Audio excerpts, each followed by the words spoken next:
कि जब हमारे जीवन में कोई दुख आता है तो हम परमात्मा को याद करते हैं, और जब हमारे जीवन में सुख आता है तो हम परमात्मा को भूल जाते हैं। हम हर समय यही सोचते हैं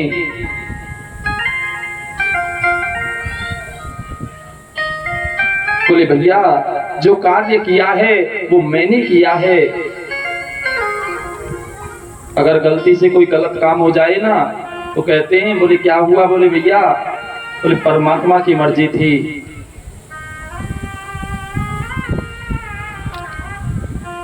अगर कोई अच्छा काम बोले किसने किया, बोले मैंने। यही हमारी सबसे बड़ी भूल है। अरे उस परमात्मा की इच्छा के बिना तो एक पत्ता तक नहीं हिलता, तो हम ये कहें कि ये कार्य मैंने किया है। आजकल धर्म कार्यों में सबसे ज्यादा बोले क्या सोचेंगे, बोले मेरा नाम होना चाहिए, बोले मैं करा रहा हूं। अरे ये परमात्मा का काम है, वो परमात्मा स्वयं कराता है। अरे आपके जीवन के कार्य जब वो परमात्मा करा रहा है तो अपना कार्य वो किससे कराएगा। लेकिन इस बात को हम प्यारे भूल जाते हैं। अरे प्यारे, विपत्ति को विपत्ति नहीं कहते, संपत्ति को संपत्ति नहीं कहते। अरे असली विपत्ति तो वो है जो हमारा मन परमात्मा से दूर हट जाए, और असली संपत्ति वो है कि हमारा मन परमात्मा के चरणों में लग जाए। अरे हनुमान जी स्पष्ट कहते हैं कि के हनुमंत विपत प्रभु सोई, और जब तक सुमिरन भजन ना होई। कहे हनुमंत विपत प्रभु सोई, जब तब सुमिरन भजन न होई। जब तब सुमिरन भजन न होई। श्री राम जय राम जय जय राम। श्री राम जय राम जय जय राम। श्री राम जय राम जय जय राम। श्री राम जय राम जय जय राम। आचार्य सुखदेव कहते हैं बोले हे राजा परीक्षित, इसी प्रसंग पर मुझे एक कथा याद आती है कि दुख में वो परमात्मा हमें कितनी जल्दी याद आता है। बोले राजन, एक त्रिकूट नाम का पर्वत था, और उस पर्वत पर एक गजेंद्र नाम का हाथी रहता था। उस हाथी के 50 पत्नी और 150 पुत्र थे। शरीर में बल, इतना बड़ा परिवार, छोटे मोटे जीव जब भी उसके सामने से होकर के निकलते तो उसे झुक कर के प्रणाम करते। ये गजेंद्र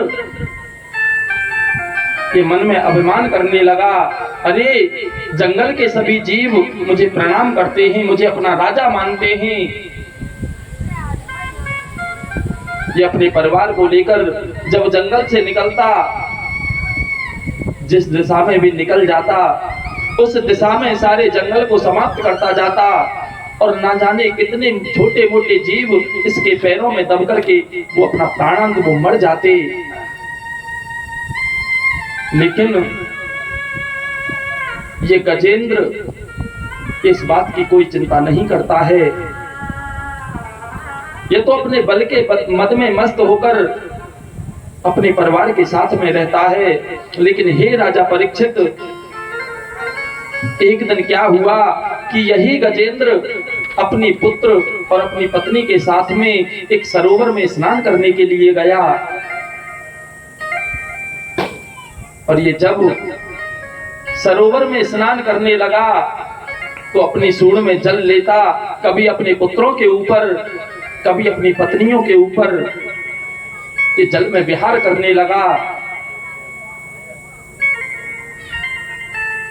लेकिन हे राजा परीक्षित, उसी जल में, बोलिए वृंदावन बिहारी लाल की जय। गुब्बारे देखे ना आए का कभी? तो बांधने वाले ना देखे के काम में, और ऊंचे बांधो भैया थोड़े ना। बोलिए वृंदावन बिहारी लाल की जय हो। उसी जल में एक ग्राह रहता था। आज उस ग्राह ने उस गजेंद्र के पैर को पकड़ा।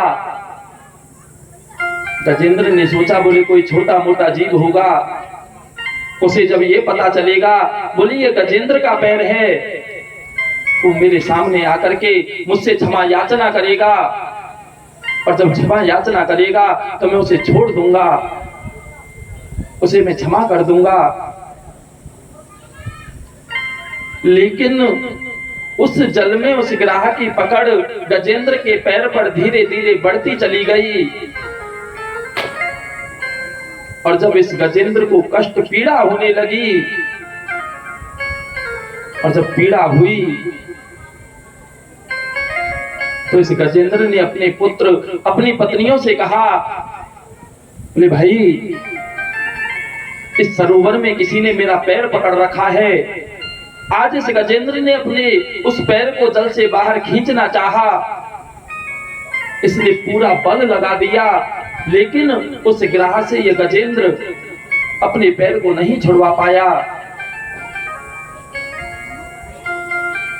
और जब पैर नहीं छूटा, इसने अपनी पत्नी से कहा, पुत्रों से कहा, आज सभी सूंड में सूंड डालकर इस गजेंद्र को उस जल से बाहर खींचने लगे। और जब बलपूर्वक खींचा तो आज ये गजेंद्र उस जल से बाहर नहीं निकलता। देखिए श्रोताओं, धीरे धीरे 18 दिन तक इस गजेंद्र को उस जल से बाहर खींचने का प्रयास करते रहे, और जब यह गजेंद्र बाहर नहीं निकला तो आज पुत्रों ने कहा, बोले पिताजी अरे आप तो बाहर आते नहीं, हम क्या करें? अरे हमें भूख लगती है, प्यास लगती है, अरे आपके चक्कर में क्या हम अपने प्राणों को त्याग दें? आज उन बच्चों ने सूंड से सूंड हटाई और सीधे अपने पिताजी से मुख मोड़कर सीधे जंगल की तरफ चले गए।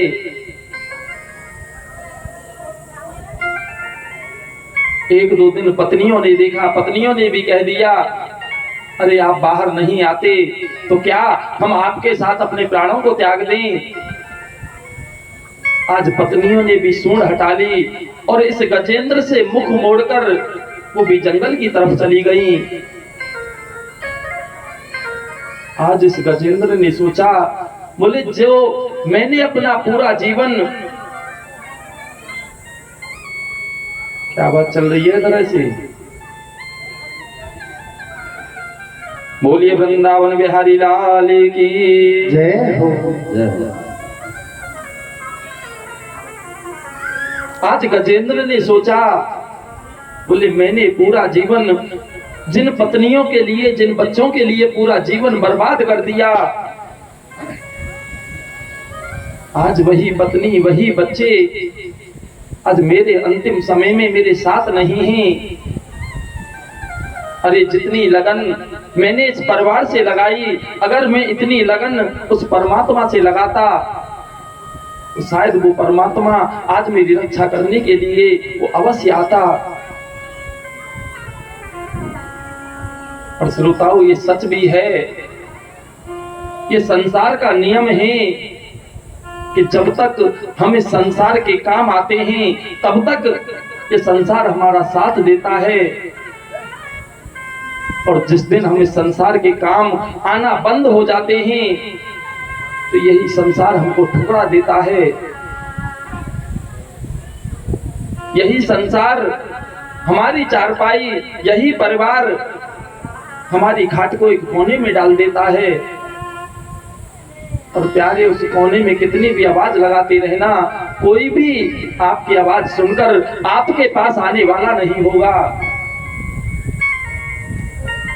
अरे वो भी समय था कि जब आप कमाते थे तो एक आवाज पर पूरा परिवार चला आता था, और आज जब आप कमाने लायक नहीं रहे तो ये परिवार, यही बच्चे, यही पत्नी, कि कोई नहीं सुनता। आज ये गजेंद्र भी यही सोच रहा है, अरे प्यारे, जितना मेरा मन इस संसार में, इस परिवार में लगा, अरे उससे आधा भी मैं अगर परमात्मा में लगा देता तो मेरा कल्याण हो जाता। आज इस गजेंद्र को लगने लगा, बोले मेरे प्राण अब नहीं बचेंगे। आज गजेंद्र ने संसार से अपने मन को समेट लिया और अपने मन की डोर, अपने मन को सीधे परमात्मा के चरणों में लगा दिया और कहने लगा, बोले प्रभु, हे नारायण भगवान, देखिए श्रोताओं, ये गजेंद्र परमात्मा की स्तुति तो कर रहा है, लेकिन ये परमात्मा की स्तुति करते हुए ये किसी का नाम नहीं लेता। ये नहीं कहता, बोले आओ भोलेनाथ, आकर के मेरे प्राणों की रक्षा करो। ये नहीं कहता, बोले आओ हनुमान जी महाराज, आकर के मेरी रक्षा करो। इसने स्तुति की तो सत्यम परम धीमहि, बोले जो इस सृष्टि से पहले था, जो इस सृष्टि के मध्य में है, जो इस सृष्टि जब ये नहीं रहेगी तब वो सत्य, वो परमात्मा वो आकर के मेरी रक्षा करे। जब इसने ऐसी प्रार्थना की तो आज भगवान ने सोचा, सभी देवता आकाश में खड़े हैं, सोच रहे हैं, बोले ये हमारा अगर नाम ले तो हम जाकर के इसकी रक्षा करें। अरे ये नाम ही नहीं लेता तो हम कहां से इसकी रक्षा करें। लेकिन भगवान ने सोचा, बोले प्यारे, जो किसी का नाम नहीं है वही तो हमारा नाम है। आज गरुण से कहा, बोले गरुण, अरे जल्दी से चलो। बोले क्या हुआ भगवान? बोले उस गजेंद्र के प्राणों की रक्षा करनी है। अरे वो गजेंद्र, वो हाथी, उसके प्राण संकट में हैं, जल्दी से चलो। लेकिन देखिए श्रोताओं, आज गरुण जी को यह अभिमान हो गया, बोले भगवान को जहां भी जाना होता है वहां पर मेरी पीठ पर बैठ करके जाते हैं। आज भगवान ने देखा, बोले गरुण, अरे तेरे हृदय में और अभिमान, अरे उस गजेंद्र को ग्राह से तो बाद में छुड़ाएंगे, पहले इस गरुण को अभिमान रूपी जो ग्राह ने पकड़ रखा है, पहले इसे मुक्त करना होगा, इसे छुड़ाना होगा। आज भगवान ने अपनी कनिष्ठिका उंगली, सबसे छोटी उंगली गरुड़ की पीठ पर रखी और कहा, बोले गरुण जल्दी से उड़ो, अरे हमें जल्दी पहुंचना है। तो आज गरुड़ ने कहा, बोले प्रभु आप पहले अच्छी तरह से ढंग से बैठ जाइए। बोले नहीं गरुड़, हमारी कनिष्ठिका उंगली को लेकर के उड़ो। आचार्य सुखदेव कहते, बोले हे राजा परीक्षित, वो गरुड़ पसीना पसीना हो गया, लेकिन भगवान की उस कनिष्ठिका उंगली को वो तिल भर भी नहीं हिला सका।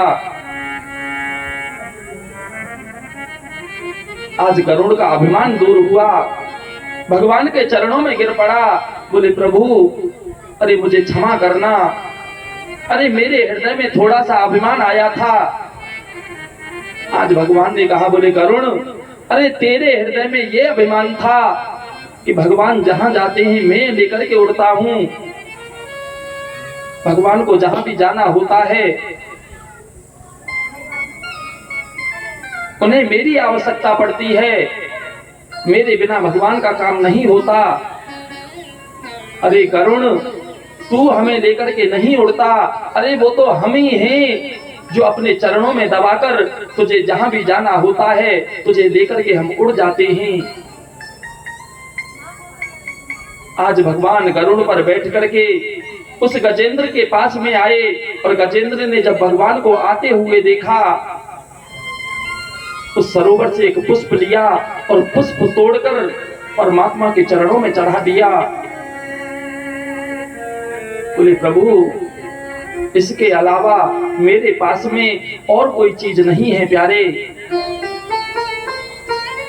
आज भगवान ने अपने सुदर्शन चक्र को आदेश दिया और सुदर्शन चक्र ने उस गिराह के शीश को काट दिया और मेरे गोविंद ने आज उस गिराह से उस गजेंद्र के प्राणों की रक्षा की।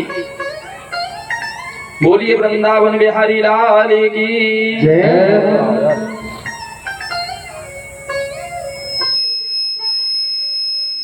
राजा परीक्षित ने कहा, बोले गुरुदेव, भगवान ने उस गजेंद्र को उस ग्राह से छुड़ाया, ये तो अच्छी बात है, लेकिन एक बात मेरी समझ में नहीं आई। बोले क्या राजन? बोले आप ही कहते हैं, बोले भगवान के हाथों से मरना भी मुक्ति और भगवान के हाथों से बचना भी मुक्ति। अरे भगवान को स्तुति करके, भगवान का ध्यान करके भगवान को गजेंद्र ने बुलाया था। अरे पहले मुक्त करना था तो भगवान उस गजेंद्र को करते। अरे भगवान ने आते ही उस ग्राह के प्राण लेकर के उस ग्राह को मुक्त क्यों कर दिया?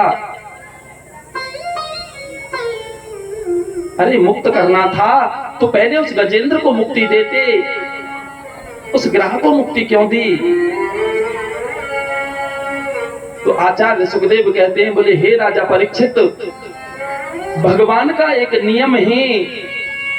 भगवान कहते हैं, बोले प्यारे, मैं अपने भक्त का उद्धार, अपने भक्त की मुक्ति तो करता हूं। क्यों? क्योंकि वो भक्त मेरे चरण पकड़ लेते हैं और जो भक्त मेरे चरण पकड़ता है, अरे प्यारे, मैं उसकी मुक्ति तो करता ही हूं, लेकिन उससे भी पहले मैं उसकी मुक्ति करता हूं जो मेरे भक्त के चरणों को पकड़ लेता है। अरे प्यारे, वो गजेंद्र मेरा भक्त था और मेरे भक्त का चरण उस ग्राह ने पकड़ रखा था, और जो मेरे भक्त के चरणों को पकड़ ले प्यारे, तो मैं उससे पहले उस चरण पकड़ने वाले को मुक्त कर देता हूं। बोलिए वृंदावन बिहारी लाल।